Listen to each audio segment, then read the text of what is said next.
కథ తీసుకొని వచ్చిండు ఏండ మంచులా అంటే ఏం లేదా అనుకుంటా ముసుకేసుకొని మళ్ళీ కోట్లో పని కారిపోయింది అదే పోరి అదే అన్న మాకు ఆయన చెప్తేనో మేము అందుకున్నాం అదే సపరేట్గా పోతుంటే మేము దాన్ని ఏమనాలా అని ఇక మేమే సపరేట్గా చూసుకుంటూ ఉన్నాం.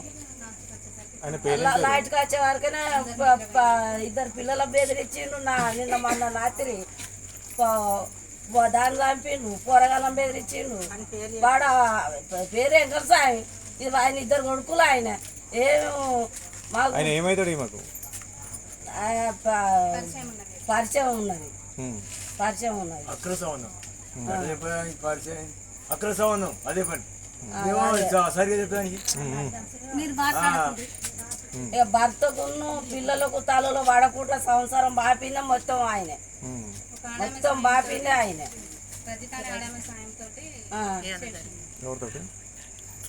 రజిత అని ఆమెను హెల్ప్ తీసుకొని ఆమెను కావాలి పెట్టి ఆమెను సపోర్ట్ తోటి మేము ప్రాణం తీసిండ్రు. ఎప్పుడు జరిగింది ఇది? 3 రోజులు నైట్ 3 o'clock కి చేసిండ్రు. ఏం కదా ఫ్రెండ్స్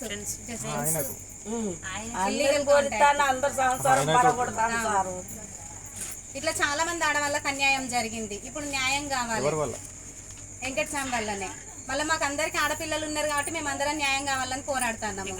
ఎమ్మెల్యే గారి దగ్గరికి పోయి మాట్లాడినాము, శవాన్ని మేము తీయము, ఆ మనిషి దొరికే వరకు తీయము అని చెప్తే సార్ కూడా ఒప్పుకున్నాడు. బాక్స్ తెచ్చి అక్కడనే పెట్టేసేయండి అని చెప్పినాక మేము అందరం ఎమ్మెల్యే గారి దగ్గరికి పోయిన తర్వాత దొంగతనంగా తీసుకొచ్చి ఇక్కడ పెట్టేసిండ్రు బాడీని.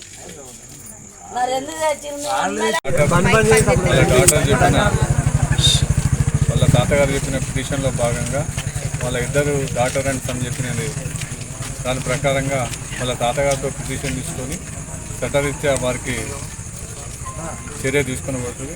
100% వాళ్ళని కస్టడీలో తీసుకొని రేపు ఇన్వెస్టిగేషన్ కంప్లీట్ చేసి చర్య తీసుకోవాలి.